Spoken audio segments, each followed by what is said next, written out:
નમસ્કાર, બધાને રામ રામ.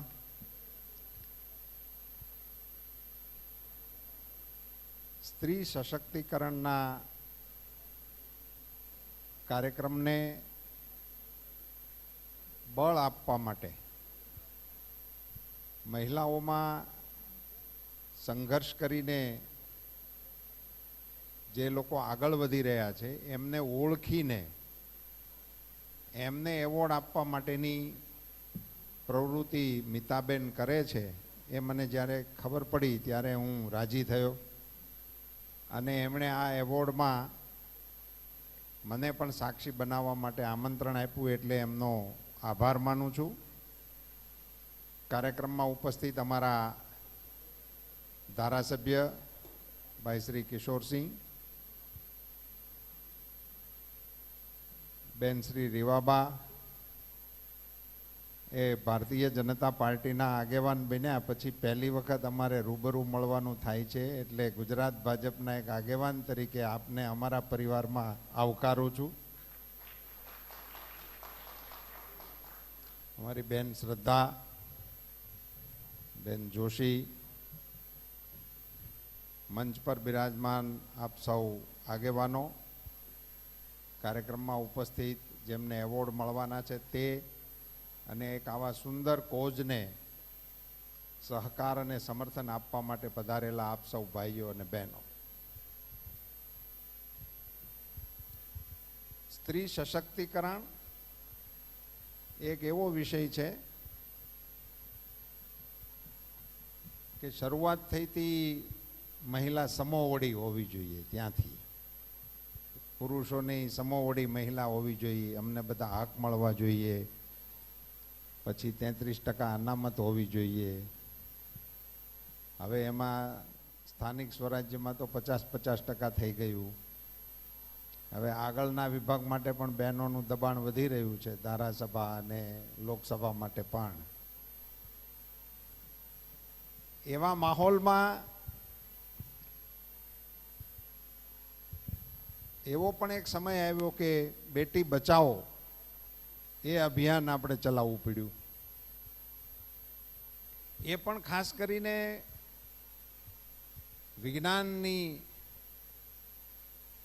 અસર અને માનવજાતમાં પ્રવેશેલું સ્વાર્થીપણાનું પોત, આ બંનેના સમન્વયથી ઊભું થયેલું આ હતું. એટલે આ કોઈ કુદરતી અભિશાપ નહોતો. આ આપણે આપણી મેળે નોતરેલો અથવા તો ઊભો કરેલો અભિશાપ હતો, અને એના પરિણામો આવવાનું શરૂ થયું એટલે ભયભીત થઈ અને આપણે બેટી બચાવો અભિયાનમાં જોડાણા હતા. આ આપણા બધાના મગજમાં સ્પષ્ટતા હોવી જોઈએ. આ આપણે દીકરીઓ પ્રત્યે કે મહિલાઓ પ્રત્યે આદર, સન્માન અને માનથી નહોતા ચલાવતા, પણ સમગ્ર માનવ જાત માટેના એક ખતરાને ઓળખ્યા પછી ફરીથી ભૂલને સુધારવાનો આ કાર્યક્રમ હતો. મારે ખાલી એક વાતનું સ્મરણ અહીંયા કરાવવું જોઈએ કે આપણે ત્યાં બેટી બચાવો અભિયાન, મને એમ લાગે છે કે આખા એ દેશમાં સૌથી પહેલું વહેલું આદરણીય નરેન્દ્રભાઈ આપણા મુખ્યમંત્રી શ્રી હતા ત્યારે સરકારી ધોરણે શરૂ થયું હતું, અને પછી સામાજિક લેવલે મને યાદ છે કે સુરતથી એક યાત્રા નીકળી હતી બેટી બચાવો અભિયાનને લઈને. લગભગ 300 કારનો કાફલો એ સુરતથી નીકળીને છેક સૌરાષ્ટ્ર સુધી ગયો હતો, અને અહીંયા અમદાવાદમાં આદરણીય મુખ્યમંત્રીશ્રીએ એમને બધાની રૂબરૂમાં એક ખૂબ મોટો કાર્યક્રમ કર્યો હતો. એ કાર્યક્રમમાં હું પણ હતો. એટલે આ પછી તો ઘણું ચાલ્યું. આપણા ઘણા આગેવાનોએ વ્યક્તિગત રીતે એમાં ખૂબ રસ લીધો. અમારા ઘણા આગેવાનોએ સ્કૂટર રેલીઓ કરી, ઘણી મહિલા નેતાઓએ એમાં ભાગ લીધો, અને બધું ચાલ્યું. પણ આ બધી વાતોને જ્યારે આપણે વાગોળીએ છીએ ત્યારે આપણે ભૂલી જઈએ છીએ કે આપણે એવા દેશના નાગરિક છીએ, એવી સંસ્કૃતિના વારસદાર છીએ જેમાં માતૃશક્તિને ભગવાનનો દરજ્જો આપવામાં આવ્યો છે. એ વિશ્વના કોઈ સંપ્રદાયમાં નથી, વિશ્વની કોઈ સંસ્કૃતિમાં નથી, વિશ્વની કોઈ સભ્યતામાં નથી. અને હજુ આપણે અમેરિકાથી ઘણા પાછળ છીએ એવું મેણું આપણે સાંભળવું પડે છે, અને એક અર્થમાં પોલિટિકલી એ સાચું પણ છે. પણ હજી અમેરિકામાં મહિલા રાષ્ટ્રપતિ થયા નથી. એ આ દેશની મહિલાઓએ વિચારવા જેવો વિષય છે. અને આપણે ત્યાં રાષ્ટ્રપતિથી લઈને વડાપ્રધાન સુધી અને મુખ્યમંત્રીશ્રીઓની ખૂબ ગરિમામય હારમાળા આ દેશની મહિલાઓએ શોભાવી છે. એ દેશના આપણે વાસી છીએ. એટલે આપણે ખરેખર આ સશક્તિકરણનો વિષયને એવું બધું મગજમાં રાખવાને બદલે આપણે તો આપણી ગરિમાને પુનઃ પ્રસ્થાપિત કરવા માટેના પ્રયાસો કરી રહ્યા છીએ. એવા ભાવ સાથે મહિલાઓના કાર્યક્રમોમાં આપણે જવું જોઈએ અને એને એવી રીતે પ્રમોટ કરવા જોઈએ. એ અર્થમાં હું આ કાર્યક્રમની અંદર હાજર રહ્યો છું. મને જ્યારે મીતાબેને હું કહ્યું કે અમે સંઘર્ષ કરતી બહેનોને અથવા તો મહિલા ક્ષેત્રમાં કામ કરતી બહેનોને એવોર્ડ આપવા માંગીએ છીએ, એટલે મેં આ કાર્યક્રમમાં ઉપસ્થિત રહેવાનું નક્કી કર્યું. આપણે સમોવડીની સ્પર્ધામાં હતા જ નહીં. આપણા દેશની વર્તમાન પેઢીની મહિલા બહેનોએ આને યાદ રાખવા જેવું છે કે આપણે સ્પર્ધામાં હતા જ નહીં. સમોવડીવાળો વિષય આપણે ત્યાં હતો જ નહીં. આ દેશમાં તો પૈસાની જરૂર હોય તો લક્ષ્મીજીની જ પૂજા કરવી પડે. એમાં હજી કોઈ ભગવાન પાસે એકાઉન્ટ છે જ નહીં. વિદ્યાની કે બુદ્ધિની જરૂર પડે તો સરસ્વતીજીની જ ઉપાસના કરવી પડે. એનું ડિપાર્ટમેન્ટ પણ કોઈને કોઈ આપ્યું નથી. અને જ્યારે વિશ્વની કોઈ તાકાત પરાસ્ત ન કરી શકે એવા મહાઅસુરો પેદા થાય અને કોઈ રીતે કોઈનાથી કંટ્રોલમાં ન આવતા હોય, ત્યારે દુર્ગાનું આહવાન કરવાનું પણ આ દેશની સંસ્કૃતિમાં છે. એટલે કુલ મળીને વિચાર કરો તો બધા કામો માટેના ડિપાર્ટમેન્ટ ઓફ હેડ એ માતૃશક્તિ પાસે જ છે. બાપા પાસે તો રાખ છે ખાલી. મહાદેવ હર.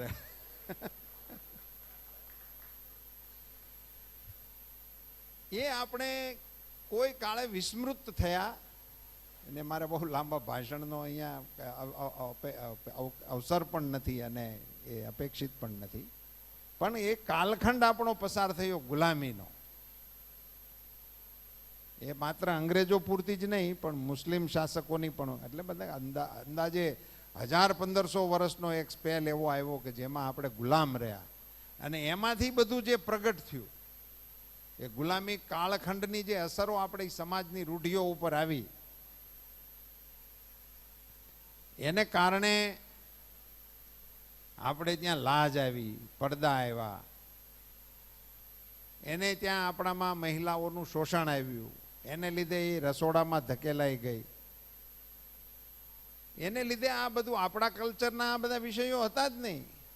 હું તો વર્તમાન કાળના નજીકના ભૂતકાળને યાદ કરાવું તો જ્યારે શિક્ષણનું જે આપણે ત્યાં બહુ વ્યાપ નહોતો ને આપણે ગુલામી કાળમાંથી બહાર નીકળતા હતા એવા દિવસો હતા, ત્યારે અમારી ગામડાની દીકરીઓને વગર ભણે, જેમણે નિશાળ જ નહોતી જોઈ, એ દીકરીઓને તમે ગાવાનું કહો એટલે ગમે એવા આર્ટિસ્ટને પાણી પાઈ દે એવા સરસ મજાના ધોળ ગીત, લોકગીત, લગ્ન ગીત અને સમયના ગીત. એને કહેવું જ ન પડે. પ્રસંગે મહિલાઓ ભેગી થાય એટલે ઓટોમેટિક રૂપાની ઘંટણીઓ રડકતી હોય એવા રાગે ઢાળના ગીત શરૂ થઈ જ જતા હતા.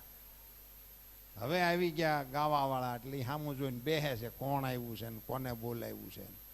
પોતે ગાવાનું બંધ કરી દીધું છે. નહીંતર એ ગાતા જ હતા અને ખૂબ સુંદર ગાતા હતા. રાસ રમતા હતા. આપણા જે આંતરરાષ્ટ્રીય સ્તર ઉપર ગુજરાતની આઈડેન્ટિટી જે છે એ આપણા રાસની છે. આપણી નવરાત્રિ ને આપણા ગરબા એ ગુજરાતની આજે ઓળખ છે વિશ્વ સ્તરની. એ અત્યારે જે હાઈફાઈ આપણે જોઈ રહ્યા છીએ એવું સ્વરૂપ નહોતું. પણ બધી અમારી માતાઓ, બહેનો અને બધા આપણા જિલ્લાના અલગ અલગ છે. એને એમનેમ રજૂ કરો તો હજી જૂના માણસો ઓળખી જાય કે આ અમારા કાઠિયાવાડી રાસવાળા એવા છે, કે આ પંચમહાલવાળા છે, કે આ ફલાણાના છે. એવી એની સરસ ઓળખ હતી. આ બધું એમનેમ જ આવડતું હતું. આને કોઈ ક્યાંય નિશાળ હતી જ નહીં. પણ એમાં બધી દીકરીઓ પારંગત જ હોય. એમાં કોઈને કંઈ શીખડાવવા પણ હોય નહીં. નીકળી ગયું હવે. નહીતર ભરત જે હતું, મોતીનું, રેશમનું, એટલું ભરત ગૂંથણ કરતી દીકરીઓ કે એના કરિયાવર હાટું 2-5 વર્ષ તો બીજું કાંઈ કામ જ નહોતી કરતી, ગૂંથ્યા જ રાખે ને પરોવ્યા જ રાખે. ભાઈ શ્રીફળ ને ઈંડોણી ને આ ને તે ચાકળા ને આખા ઘરના સુશોભનનું બધું જ કામ દીકરીઓ જ કરતી હતી, પોતાનું જ મેન્યુફેક્ચર વાળું. મોરા મખેડા બળદના ઘોડિયુંના હવે તો જોવાય ક્યાંય મળતા નથી. અને એક કાળ તો એવો આવ્યો કે આવો કિંમતી પરિશ્રમ કરેલી કુશળતાની અમારી જે ચીજો હતી એ તીનના તપેલાના ભાવમાં લઈ ગયા. અને અત્યારે 5 સ્ટાર હોટલોમાં હામાં મળે છે અમારા પોરવેલા સાંકળા હાથી સાંકળા. એટલે આ બધા હું વાત એટલા માટે કરું છું કે એ આપણી અસ્મિતા છે. આ કામ આપણને એમને આવડતું હતું, ગાતા આવડતું હતું, પરોવતા આવડતું હતું, રોતા આવડતું હતું.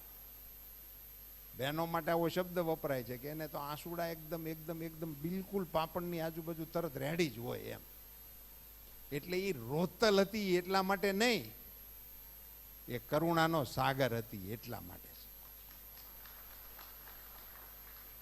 એના રોતલનું ટાઇટલ એ આપણી મહિલાઓ માટે નહોતું, પણ એ કરુણાનો સાગર હતી એટલા માટે હતું. અને રોણું અમારે રણજીતભાઈ છે, ક્યારેક એને બેહાડીને સંભળાવજો તો કાવ્યનો એક પ્રકાર છે, મરસિયા કાવ્યનો પ્રકાર છે. અને અમારી બહેનો મરસિયા ગાતી હોય તો ઝાડવા રોવા માંડે એમ કહેવાતું, માણસો નહીં. અને ખરખરો હાલતો હોય નાગભાઈ અને રોતું ટોળું અજાણ્યું મહિલાઓનું આવતું હોય તો ખબર પડી જાય કે આ ટોળામાં મરનારની બેન છે એમ ખબર પડી જાય. રોવા ઉપરથી ખબર પડી જાય કે એની બેન રોતી આવે છે. આ પ્રકાર હતા બધા. અત્યારે તો મરણમાં જઈને હેલો બોલી નાખે છે, એને ખ્યાલ નથી કે આપણે ખરેખર આવ્યા છીએ. હેલો ન હોય અહીંયા. આપણામાં તો રામદેવ પીરનો હાલતો હતો, અટાણે તો સવારમાં ઉપાડીને હેલો શરૂ થાય છે. એટલે બહુ ફેરફાર થઈ ગયા વગર કારણના. અમારામાં હેલો રામદેવ પીરનો જ એકનો જ આવતો હતો. હવે એ આપણે એમને રેગ્યુલર ચાલુ કરી દીધો છે. એ રોણું એટલે ગાણું, રોણું, વલોણું. અમારી દીકરીઓ છાશ ફેરવતી, અમારી માતાઓ છાશ ફેરવતી. એ દ્રશ્યો ભાગ્યશાળીઓના ભાગમાં હતા એમ હું કહું છું. હું એને પ્રગતિ કહું, જે કહેવું એ કહું, પણ એ દ્રશ્યો જેણે જોયા હોય, જેણે માણ્યા હોય કે એની મા છાશ ફેરવતી હોય અને એ અડકે પડકે તોફાન કરતો હોય અને એની મા એને છાનો રાખવા હાટું તેની તાજા માખણની આંગળી એના મોઢામાં દેતી હોય, એ તો એની ઉપર સીધી કાળિયા ઠાકરની મહેરબાની હોય તો મળે. કારણ કે એ પડીકાના દૂધેથી થાય નહીં. અને મોબાઈલથી સાના રહી જાય એ છોકરાઓને આવું ભાગ્યમાં હોય નહીં. અદ્ભુત પરિવર્તન આવી ગયા. એટલે આ બધા માહોલની વચ્ચે આ મારો કહેવાનો સુર હતો કે આ બધું અમારી બહેનો દીકરીઓ વગર ભણે, કોઈ પણ ક્લાસમાં ગયા વગર એ લોકોને આ બધું આવડતું હતું. રોણું, ગાણું, વલોણું, દળવું, ભરત ભરવું, આ બધું એને એની અમારી માતાઓ એને વારસામાં આપી જ દેતી હતી કે અમારી દીકરીને સાસરે વળાવવાની થાય એની પહેલા આ બધું એને આવડી જ જવું જોઈએ, એવું માતાઓ જ રાખતી હતી. અને માતાઓ જ એની દીકરીઓને વારસામાં આપતી હતી. અને કહેવતમાં તો એવું આપણે ત્યાં કહેવાતું, કોઈ દીકરી સાસરે જાય અને કોઈ કામમાં પાછી પડે તો એના માવતરને મેણું લાગતું, તેની માએ કંઈ શીખડાયું લાગતું નથી. ત્યારે એની સ્કૂલને કોઈ ઓલું નહોતું કહેવાતું, કારણ કે એ હતું જ નહીં. અને આ તો થઈ આપણી કલા કારીગરીની વાત. પણ હું એવી બહેનોને માતાઓને ઓળખું છું, મળેલો છું કે જે ઘોડીએ ચડીને વાડિયુંના રખોપા હોતેન કરે છે, ગાડા હાંકે છે. 100 વીઘાનો એના બાપનો પાટડો હોય ને તો શેઢે 12 નંબરનો જોટો લઈને જાતી હોય. મેં છોકરીઓને જોઈ છે. એટલે કોઈના બાપથી બીતી નહીં. અત્યારે તો ડર અને મહિલા બે પર્યાય હોય એવું હાલે છે. બાયું હોય એટલે એને બીવાનું જ એમ ફરજિયાત.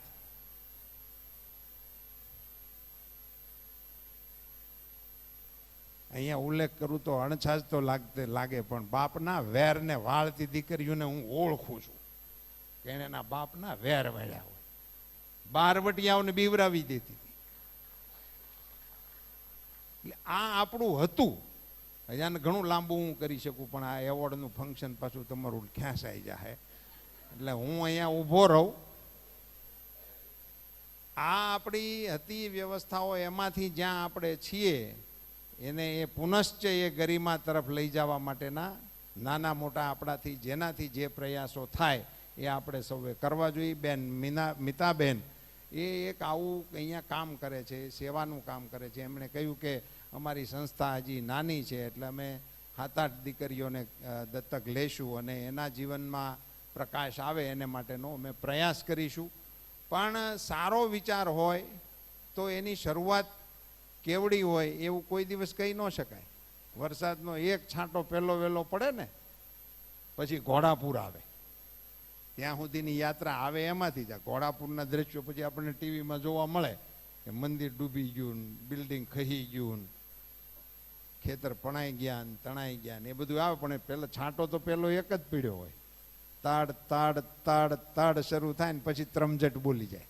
એમ સારા કામની શરૂઆત એ નાની છે એવું કશું નાની ને મોટીની દૃષ્ટિએ આવી બાબતને સરખાવી ન શકાય. એક જ દિવાસળીમાં આખા વનને હળગાવી નાખવાની ક્ષમતા હોય છે. દિવાસળી એક જ જોઈ, જંગલ હજારો કિલોમીટરનું હોય એને સળગાવી શકે. નરેન્દ્રભાઈ નું એક બહુ સુંદર વાક્ય આપણે સમાજ તરીકે કાયમ યાદ રાખવા જેવું, મને ખૂબ ગમે. માના कि अंधेरा बहुत घना है, माना कि अंधेरा बहुत घना है, मगर दीपक जलाना कहाँ मना है.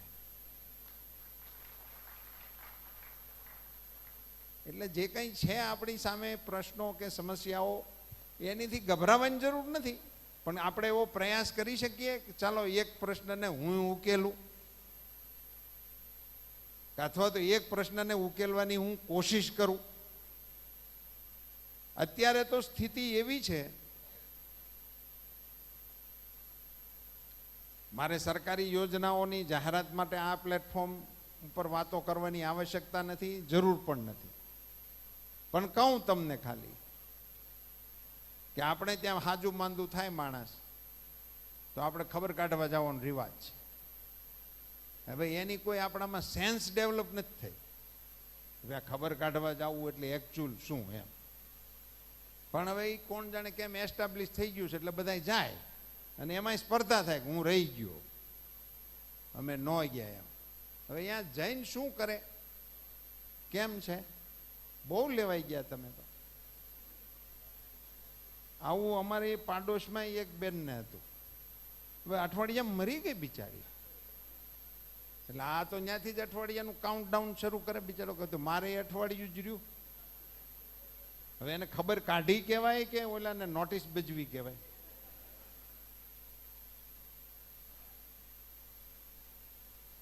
ખબર કાઢવા ગયા હોય એની હાટું ફ્રૂટ મગાવ્યા હોય એ ખાઈ જાય બેઠા બેઠા. આ ચીકુ બહુ સરસ છે, અરે ભાઈ એ ઓલા માંદા હાટું મગાવ્યા છે, અહીંયા પડ્યા છે એની બાજુમાં, હારા છે, તો તું ક્યાં આમાં ઉપડ્યો વાહો વાય, એના ફ્રૂટ ખાઈ જાય. હરામ છે જો કોઈ એને પૂછતા હોય કે ભાઈ દવાખાનું આવ્યું છે, ઓચિંતું આવ્યું છે, તો આ 1000-2000 રાખો, ન જરૂર હોય તો રાખો, પછી પાછું બધું રાગે ચડી જાય પાછા દઈ દીજો. એ ટેવ નથી, એ રિવાજ આપણે ત્યાં નથી. હવે હાલો આપણે કાંઈ અત્યારે ને અત્યારે સુધારી નથી નાખવું આજના કાર્યક્રમથી, જે છે એમાં આપણે જીવવાનું છે. પણ એમાંથી એક વસ્તુ થઈ શકે કે એ વખતના આપણા મુખ્યમંત્રી શ્રી નરેન્દ્રભાઈ અને અત્યારના આપણા વડાપ્રધાન શ્રી નરેન્દ્રભાઈને આની ખબર હતી કે આપણે અહીંયા આવું બધું થવાનું છે, એટલે એણે સરકારી વ્યવસ્થા કરી. અને એ વ્યવસ્થા અત્યારે એટલી સારી ચાલે છે કે સામાન્ય માણસ જેને કંઈ અગવડતા પડે તો 5 લાખ રૂપિયા સુધીનો ખર્ચો ભારત સરકાર અને રાજ્યની સરકાર ભોગવે છે. મા કાર્ડ હોય તો ગુજરાતની સરકાર એનું બિલ ભોગવે છે, અને આયુષ્યમાનનું કાર્ડ હોય તો ભારત સરકાર ભોગવે છે. આનું ઉદાહરણ મારે એ યોજનાની જાહેરાત કરવા માટે અત્યારે કાંઈ જરૂર નથી, એ પડમાં આવીશું તેથી પાછો હું ગણાવીશ. પણ આપણે એવો સંકલ્પ કરી શકીએ કે મારે હાથે હું એકાદું કાર્ડ એકાદ જણ જેને હું ઓળખતો હોય એને અપાવું.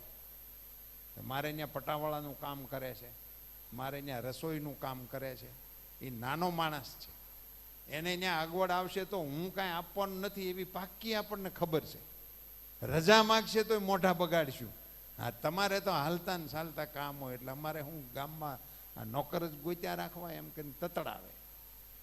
તો એને માટે તમે કમસે કમ જે તમારી સાથે નાના માણસો જોડાયેલા છે એને આ કાર્ડ અપાવી દો. એટલે એ કાર્ડ લઈને દવાખાને જાહે ને ત્યારે એને દવાખાનાવાળા એને પૈસાનું નહીં પૂછે અને એ લાખ રૂપિયાના ખર્ચાવાળું કામ મફત કરાવીને ઘેરે આવશે ને એના આશીર્વાદ તમને મળશે. બિલ ચૂકવશે સરકાર. હવે કોકને ખર્ચે આશીર્વાદ લેવાનો કાર્યક્રમ છે એ આપણે કરવો જોઈએ કે ન કરવો જોઈએ? પૈસા લઈને કરવો જોઈએ. આપણે અહીંયા રિવાજ એવો હતો કે આશીર્વાદ આપણા ઘરના ખર્ચે લેવાય, પણ સરકારે એવી વ્યવસ્થા કરી છે કે તમે સરકાર ખર્ચો કરશે પણ આશીર્વાદ તમે લો. અને આપણે ગોતવા ન જવા એમ કે બેન મિતાબેન ખેડ બ્રહ્માના છે તો એ ન્યા જઈને ગોતે. આપણે આપણી આડોશ પાડોશમાં જુઓ જ્યાં હોય ત્યાં. તો આવી નાની નાની ચીજો એનું મોટું સ્વરૂપ એટલે એક આવું ટ્રસ્ટ ઊભું થાય અને એમાંથી જરૂરતમંદોને શોધી અને એને મદદ કરવા માટેનો પ્રયાસ થાય.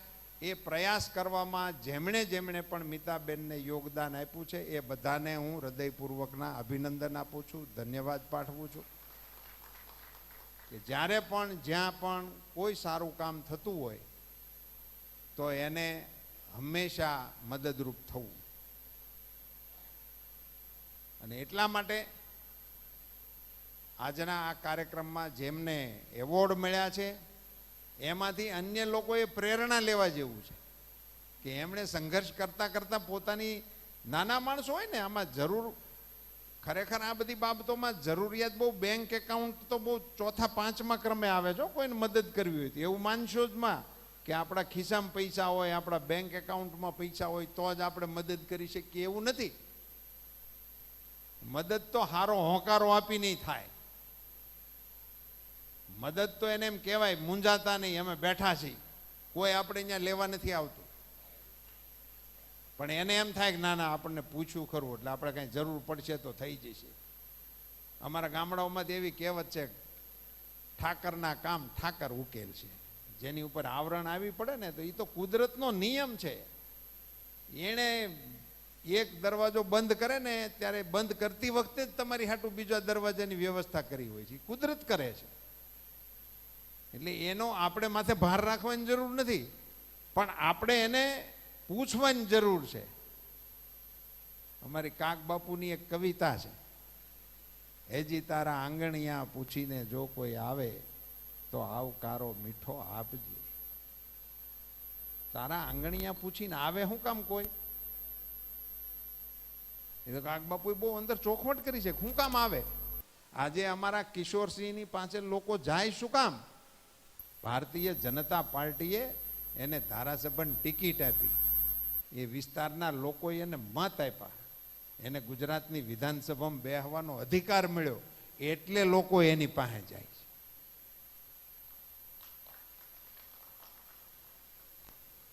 તારા દિવસો દેખીને દુખિયા આવે. આ લોકો આવે છે તમારી પાસે શું કામ? એને એમ આશા છે કે તમે કંઈક છો એટલે લોકો તમારી પાસે આવે છે. અને આવે ત્યારે તમારે શું કરવાનું? હજી એને ધીરે રે ધીરે તું બોલવાને દેજે. કેમ તમે આવ્યા છો એમ ન કહેજે. કોક આવે તેને એમ નહીં કહેવાનું કેમ ભાઈ હું આવ્યા. જેટલો કલર આવતો હોય એવો તમામ કલર ચહેરા ઉપર લાવીને પૂછે કેમ? તો ઓલો આવ્યો હોય બિચારો એને એમ થાય કે અહીં ક્યાં ભરાણા આપણે. એટલે કાક બાપુ આપણને કહેતા ગયા છે કેમ તમે આવ્યા છો એમ ન કહેજે. એજી એને ધીરે રે ધીરે તું બોલવાને દેજે. એને ધીરે ધીરે બોલવા દે. કાગે એને પાણી પાજે, પાસે બેસી જમજે, એને ઝાંપારે સુધી તું મેલવાને જાજે. હા આપણને કહેતા ગયા છે, પણ હવે હમણાં જે આપણી સિસ્ટમ ઉપડી છે ડીજે વાળી, એટલો દેકારો થાય કાંઈ સંભળાય નહીં, નકરા આંસકા જ માર્યા રાખે છે માણસો. શું કરે છે હું તો થાકી ગયો એને જોઈ જોઈ. અને આટલી તમને બે પંક્તિ જો યાદ રહી જાય તો આપણા આવા નવા ઉપક્રમોનું ઘર બની જાય ને. કોઈક આવે આપણે એને સાંભળવાનો થાય તો મદદ કરવાની, નહીંતર રસ્તો બતાવવાનો કે આ કામ મારીથી નથી થાય એવું, પણ તમે આ નંબર હું આપવા, કિશોરભાઈ જેવા નંબર આપી દેવાના, આપણે નંબર રાખવાના આવા 10-15 જણાના. તો ભાઈ તમે એને પૂછો, એ લોકો રેડી જ બેઠા છે, એને તો મદદ કરવી જ છે. આ મિતાબેનને કંઈ કામ જ નથી, એને ગોતી ગોતીને કોકને મદદ કરવી જ છે. તો આપણે અહીંયા પોગાડી દેવા સુધીનું કામ તો કરી શકીએ ને, ખર્ચો ન કરી શકીએ તો. આવા ઉપક્રમોથી સમાજ એ આગળ વધતો હોય છે, સમાજની અંદર એક શુભ ભાવનાનું પ્રવર્તન થતું હોય છે. આપણા વડાપ્રધાન નરેન્દ્રભાઈનો મત છે કે આ દેશને જો મહાસત્તા બનાવવી હોય તો એમણે સરકારી સૂત્રો નથી આપ્યા. એને ટીકાકારો એની ટીકા કરે છે એને વિશે મારે અહીંયા નથી કહેવું, પણ વડાપ્રધાન તરીકે નરેન્દ્રભાઈએ રાજકીય સૂત્રો આપ્યા જ નહીં, બહુ ઓછા આપ્યા. સ્વચ્છતા અભિયાન, એને રાજકારણને શું લેવા દેવા? કોને ભાઈ સ્વચ્છ રહેવું ના ગમે? સ્વચ્છ રહેવું જ જોઈએ. સ્વચ્છતા અભિયાન લો. હમણાં નરેન્દ્રભાઈ આપણને એમ કહે છે કે SUP, સિંગલ યુઝ પ્લાસ્ટિકથી બચો. જેટલું શક્ય હોય એટલું આપણે કોશિશ કરવી જોઈએ, કારણ કે આપણા પર્યાવરણ સામે હવે ખતરો ઊભો થઈ ગયો છે.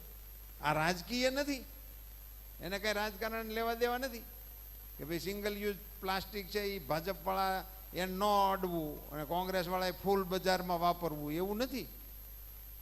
કોઈએ નહીં આને ભાઈ કરવું જોઈએ, એનાથી આપણને સૌને નુકસાન છે. તો આ બધી પ્રવૃત્તિઓ જે છે એ સમાજના તંદુરસ્તી માટેના છે બધા. એમાં એક નાનો દીવો બેન મિતાબેને પ્રગટાવ્યો છે, એને હું અંતઃકરણપૂર્વકની શુભકામનાઓ પાઠવું છું. આશા રાખું કે એમના મનમાં જે પ્રકારના કલ્પના હશે કે મારે આ ટ્રસ્ટના માધ્યમથી આ રાજ્યની બહેનો દીકરીઓને આ પ્રકારે મદદ કરવી છે, એમાં એ સંપૂર્ણ સફળ થાય એવી શુભકામનાઓ પાઠવું છું. એમાં ભારત સરકાર વતી અમને કંઈ યોગદાન આપવાનો અવસર મળશે તો એને મારો રાજીપો ગણીશ. આપ સૌને મારા રામ રામ.